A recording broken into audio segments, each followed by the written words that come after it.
And we're going to continue with the first chapter of Mary Poppins Comes Back, which is called The Kite. Jane and Michael and John and Barbara have all gone to the park together because everything is going bad at number 17 Cherry Tree Lane. They've decided to fly a kite with the help of the park keeper, and while they are trying to get it back, a familiar figure ended up at the other end of the string. And let's continue from there. On sailed the curious figure, its feet nearly clearing the tops of the trees. They could see the face now and the well-known features, coal-black hair, bright blue eyes, and a nose turned upward like the nose of a Dutch doll. As the last length of string wound itself round the stick, the figure drifted down between the lime trees and alighted primly upon the grass. In a flash, Michael dropped the stick. Away he bounded with Jane at his heels. "Mary Poppins! Mary Poppins!" they cried and flung themselves upon her. Behind them, the twins were crowing like cocks in the morning, and the park keeper was opening and shutting his mouth, as though he would like to say something, but could not find the words. "At last! At last!" shouted Michael wildly, clutching at her arm, her bag, her umbrella, anything, so long as he might touch her and feel that she was truly real. Or really true, as the text says. "We knew you'd come back. We found the letter that said au revoir," said Jane, flinging her arms round the waist of the blue overcoat. A satisfied smile flickered for a moment over Mary Poppins' face, up from the mouth, over the turned-up nose, into the blue eyes, but it died away swiftly. "I'll thank you to remember," she remarked, disengaging herself from their hands, "that this is a public park and not a bear garden. Such goings-on! I might as well be at the zoo. And where, may I ask, are your gloves?" They fell back, fumbling in their pockets. "Humph! Put them on, please." Trembling with excitement and delight, Jane and Michael stuffed their hands into the gloves and put on their hats. Mary Poppins moved toward the perambulator. The twins cooed happily as she strapped them in more securely and straightened the rug. Then she glanced round. "Who put that duck in the pond?" she demanded, in a stern, haughty voice that they knew so well. "I did," said Jane. "For the twins. He was going to New York." "Well, take him out, then," said Mary Poppins. "He's not going to New York, wherever that is, but home for tea." And slinging her carpet-bag over the handle of the perambulator, she began to push the twins toward the gate. The park-keeper, suddenly finding his voice, blocked her way. "See here," he said, staring. "I shall have to report this. It's against the regulations coming down out of the sky like that, and where from? I'd like to know where from." He broke off, for Mary Poppins was eyeing him up and down in a way that made him feel he would rather be somewhere else. "If I was a park-keeper," she remarked primly, "I should put on my cap and button my coat. Excuse me." And haughtily waving him aside, she pushed past with the perambulator. Blushing, the keeper bent to pick up his hat.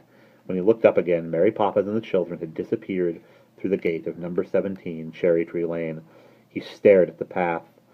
But he stared up at the sky, and down the path again.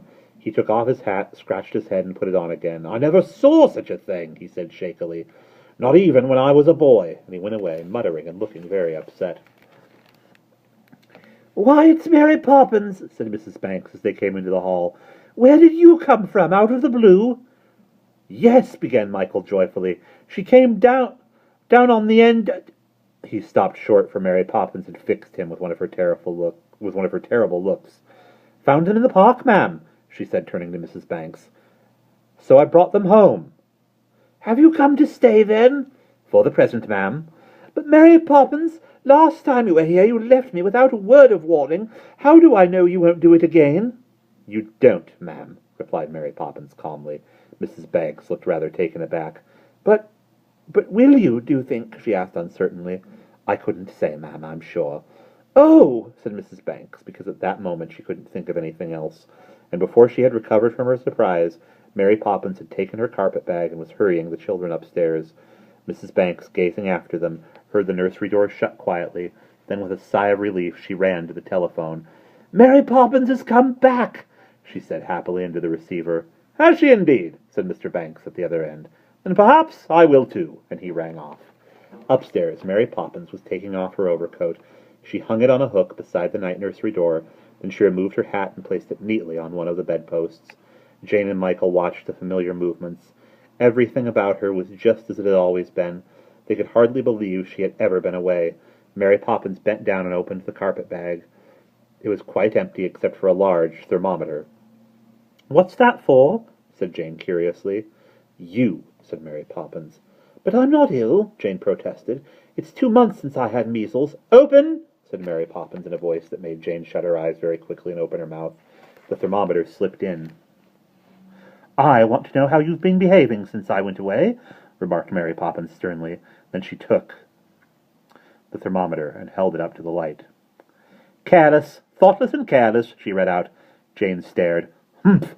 said Mary Poppins, and thrust the thermometer into Michael's mouth. He kept his lips tightly pressed upon it until she plucked it out and read, "A very noisy, mischievous, troublesome little boy." "I'm not," he said angrily.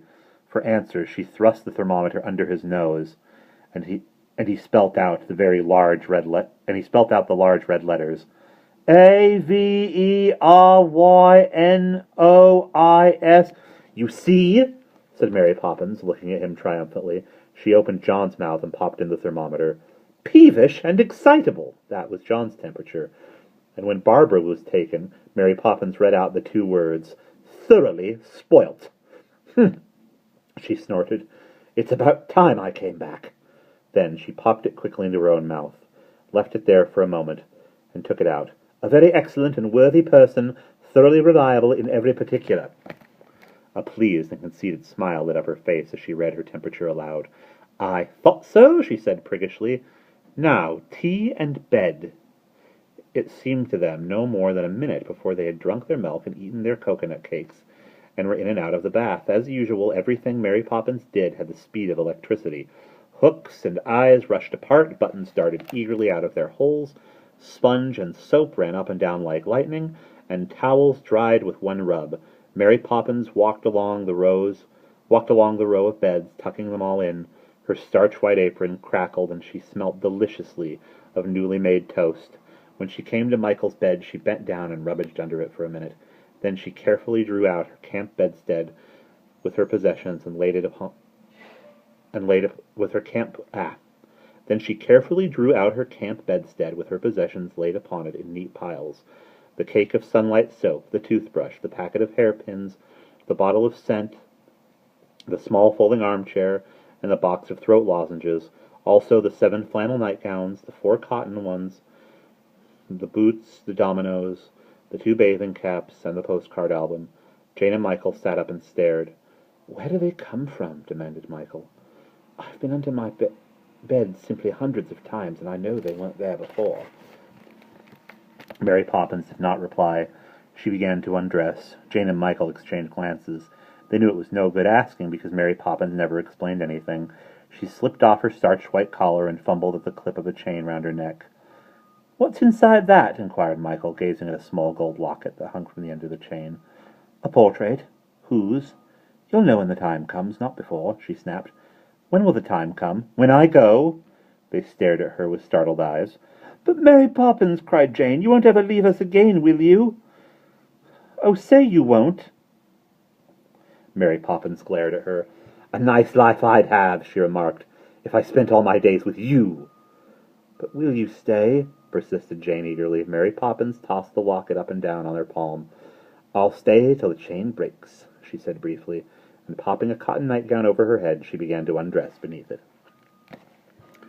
"That's all right," Michael whispered across to Jane. "I noticed the chain, and it's a very strong one." He nodded to her reassuringly. They curled up in their beds and lay watching Mary Poppins as she moved mysteriously beneath the tent of her nightgown, and they thought of her first arrival at Cherry Tree Lane and all the strange and astonishing things that happened afterwards, of how she had flown away on her umbrella when the wind changed, of the long, weary days without her and her marvelous descent from the sky this afternoon. Suddenly, Michael remembered something. "My kite!" he said, sitting up in bed. "I forgot all about it. Where's my kite?" Mary Poppins' head came up through the neck of the nightgown. "Kite?" she said crossly. "Which kite? What kite?" "My green and yellow kite with the tassels. The one you came down on at the end of the string." Mary Poppins stared at him. He could not tell if she was more astonished than angry, but she looked as if she was both, and her voice when she spoke was more awful than her look. "Did I understand you to say," she repeated the words slowly between her teeth, "that I came down From somewhere at the end of a string. But you did, faltered Michael. Today, out of a cloud, we saw you. On the end of a string, like a monkey or a spinning top, me, Michael Banks? Mary Poppins in her fury seemed to have grown twice her usual size. She hovered over him in her nightgown, huge and angry, waiting for him to reply. He clutched the bedclothes for support. Don't say any more, Michael, Jane whispered warningly across from her bed, but he had gone too far to stop now. Then where's my kite? He said recklessly. If you didn't come down, in the way I said, where's my kite? It's not at the end of the string. Oh ho, and I am, I suppose, she inquired with a scoffing laugh. He saw then that it was no good going on. He could not explain. He would have to give it up. No, he said in a thin, small voice. No, Mary Poppins. She turned and snapped out the electric light. Your manners, she remarked tartly, have not improved since I went away. On the end of a string, indeed. I have never been so insulted in my life. Never! And, with a furious sweep of her arm, she turned down her bed and flounced into it, pulling the blankets right over her head. Michael lay very quiet, still holding his bedclothes tightly. She did, though, didn't she? We saw her, he whispered presently to Jane, but Jane did not answer. Instead, she pointed toward the night nursery door. Michael lifted his head cautiously. Behind the door, on a hook, hung Mary Poppins' overcoat, its silver buttons gleaming in the glow of the nightlight, and dangling from a pocket were a row of yellow paper tassels, the tassels of a green and yellow kite. They gazed at it for a long time, then they nodded across to each other. They knew there was nothing to be said, for there were things about Mary Poppins they would never understand. But she was back again. That was all that mattered. The even sound of her breathing came floating across from the from the camp bed. They felt peaceful and happy and complete. I don't mind, Jane, if it has a purple tail, hissed Michael presently.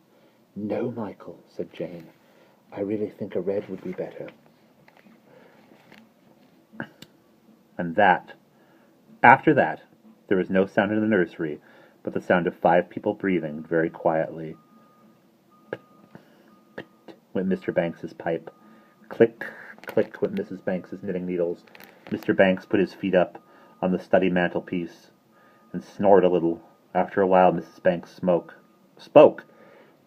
Do you still think of taking a long sea voyage? She asked.